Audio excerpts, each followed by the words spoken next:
What's up YouTube, this is Galactic God and welcome to the episode of Yugioh Q A. Now I'm going to dive right into the questions. The first one comes from the Barrett714 and he asks, are you as happy as I am that Team Dark Arm Monarch is putting up some new videos? And the answer to the question is, hell yeah I am. I love Team Dark Arm Monarch. It's probably one of my most favorite YouTube channels out there. For those of you guys who don't know, Team Dark Arm Monarch was probably the gentleman who gave me my first big shout out, if you will, or my first shout out at all, really.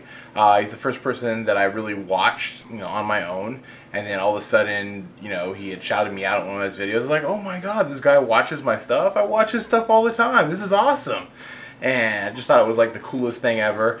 And he has a really great channel. He doesn't post up videos as often as he once did, although he is starting to try and get back into the swing of things, which is really cool. I'm really happy to see him back into the community and making YouTube videos once again and playing Yu-Gi-Oh in general once again.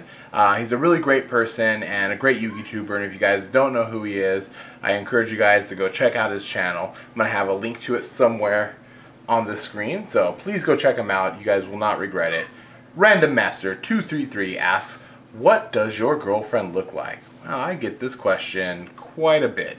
A lot of you guys know my girlfriend Leah. She doesn't really appear, I guess kinda. Her hands appear in some of the pack opening videos and some of the duels and all that kind of jazz.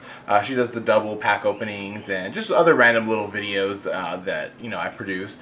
She may appear in some of the duels she's into where she's dueling against me and whatnot.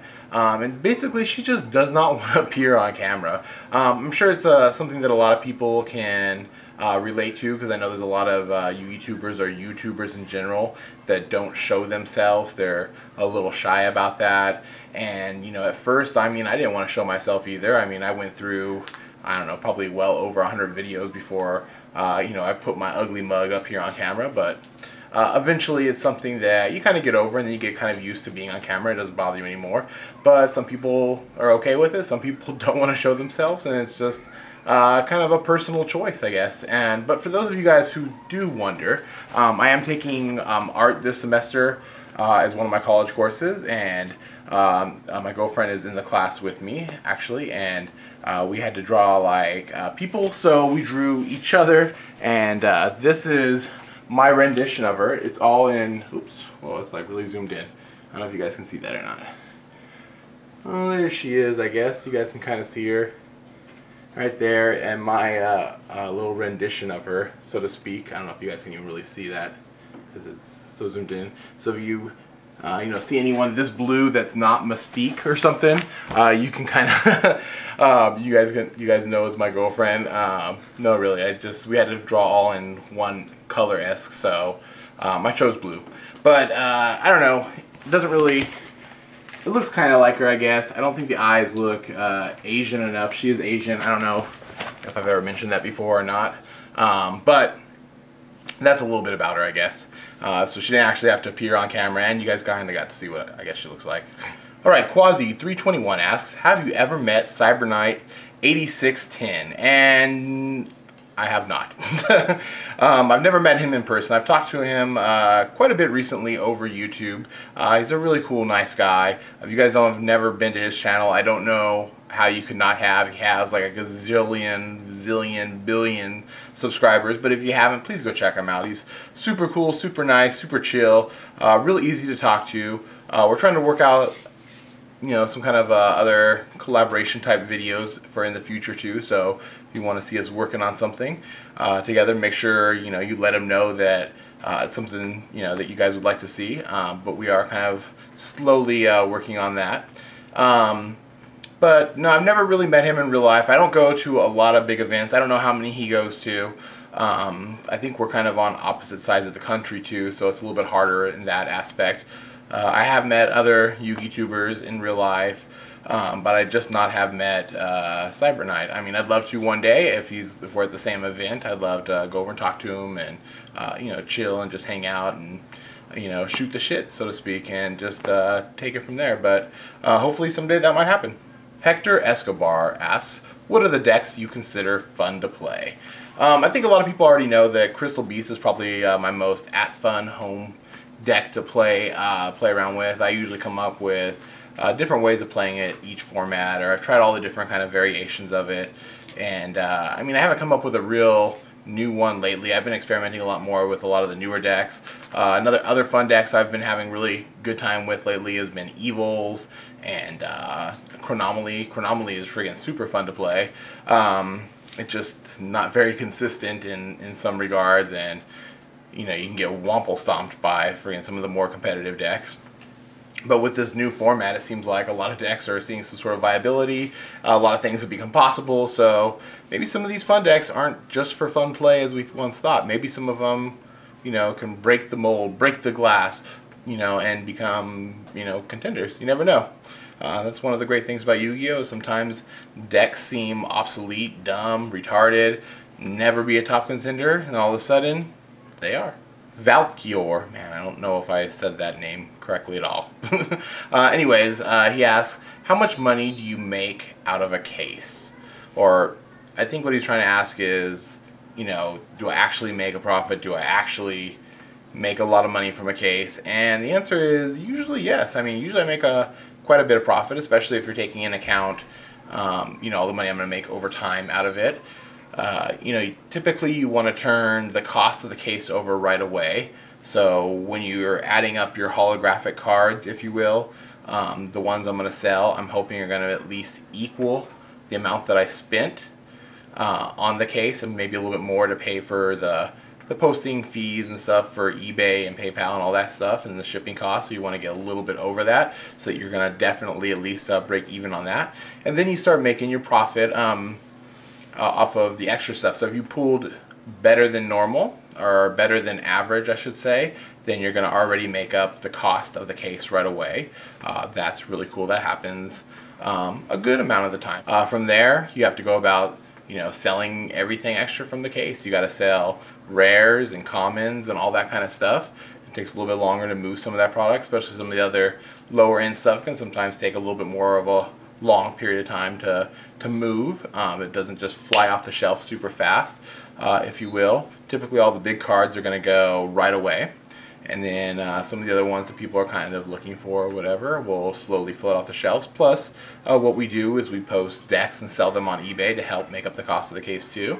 So, you know, from the latest set, Return of the Duelist, we're selling Madolche decks and Heroic decks and Chronomaly decks and Yugioh decks, and these are kind of like base starter deck versions of the decks. These aren't the same decks that you're going to see, you know, winning YCSs or anything like this, but they're more of, you get all of the, like let's say for the Prophecy cards from the latest set, in the Prophecy decks that I sell up on eBay, you're going to get 3 of all the Prophecy monsters and 3 of all the Prophecy spells and the traps or whatever comes in there, and then to kind of balance out the rest of the 40 card deck, we put in other commons and rares that are in the set that kind of fit the theme, or at least the best that, you know, we think that it does, and then that's what we sell. So it's kind of like a starter deck-esque version of a theme deck.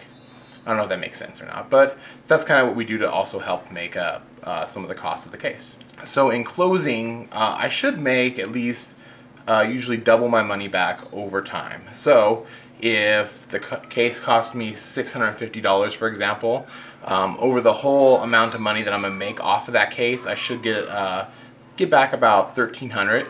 So you're figuring about the $650 to cover the case itself, and then about another, I don't know, $100 or so, maybe $150 to cover eBay fees and shipping costs, and then from there the rest is just profit for me. So obviously, you know, it's not a huge amount of take-home profit for me, but it's a couple $100 to open a bunch of packs and to essentially get my collection for free. Not bad if you ask me. Judgment Wing 1993 asks, Galactic God, I'm just curious, but what is your favorite deck and what do you think of the current format? Like I kind of said earlier, Crystal Beast is really my favorite deck to run, but I have kind of been steering more towards Synchrons lately. I think I've really come to enjoy Synchrons quite a bit, maybe almost as much as Crystal Beast, I don't know. Crystal Beasts have been around a lot longer, and I've been playing them a lot longer than Synchron, so it's kind of hard to say that I like them as much as the Crystal Beast deck, just because I've been playing Crystal Beast for so long that, I feel like that deck is like one of my staple decks, or my staple deck, my main deck. But Synchron is really a deck that I really enjoy quite a lot too. I play it a ton on Dueling Network. I play it like all the time in real life. I took it to the San Diego Comic-Con when I went, and I dueled a bunch of you guys there at Comic-Con with the deck. It was really cool to do. Lately I've also been enjoying stuff like Evils, Chronomaly, Psychics. The Telesoil deck is extremely fun to play as well. I've always kind of liked Heroes, even back before we had Stratos and Absolute Zero and The Shining and all these, even before that when I was just bringing out like Thunder Giant and Shining Flare Wingman and all these guys way back in the day. I really enjoyed the deck then too. So I mean, Heroes has always been a deck that I've liked. As for the current format, I enjoy it a lot actually.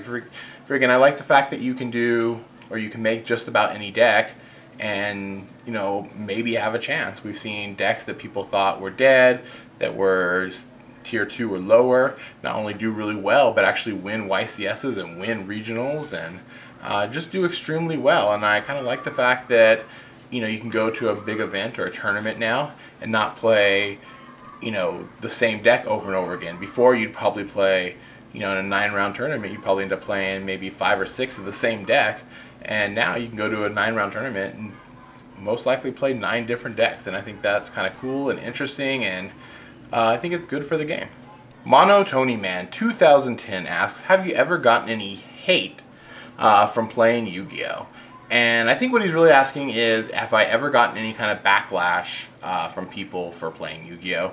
And to a large degree, no, I have not. Now, I know that Yu-Gi-Oh came out, after I was, graduated from high school and everything, so I never had to actually deal with playing Yu-Gi-Oh in high school. And I hear a lot of, duelists that have problems with people either poking fun of them or just harassing them and just giving them a hard time about playing the game while being in high school. I never got no problems from my parents about it either. I mean, they've always been pretty supportive in anything I'd ever done. I mean, I don't live with them anymore or anything, so it's not like I have to seek their approval or anything.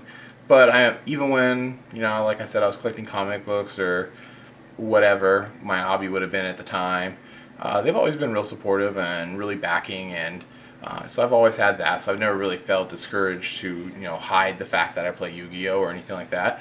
And the people at my job, I work at like there's like 150 people at my job, and every one of them knows I play Yu-Gi-Oh, and it's just part of who I am, and I've never been ashamed of it and never been afraid to let people know about it and talk about it. And I love Yu-Gi-Oh, and I don't think there's anything wrong with having it as a hobby. And I think it sucks that some people haven't had that same experience that I have as it comes to Yu-Gi-Oh. And to me, I've never gotten any kind of real hate. And if there was somebody out there somewhere or whatever who was making fun of me behind my back for it or whatever, I mean, I don't know, fuck them. That's all there is to it. It's what I do, it's what I play, and if they don't like it, they can kiss my ass. Alright, so I guess that's going to do it for this episode of the Yu-Gi-Oh Q&A. If you guys have a question you'd like me to answer in the next episode, please leave it in the comment section down below. Also, if you guys like, you can leave me a video response question, and I'll play that video response in my next Yu-Gi-Oh Q&A and then answer it that way as well. Kind of gives you guys a little bit of a shout-out type of video on one of my segments as well. And I guess that's it for now. This is GalacticGod, out.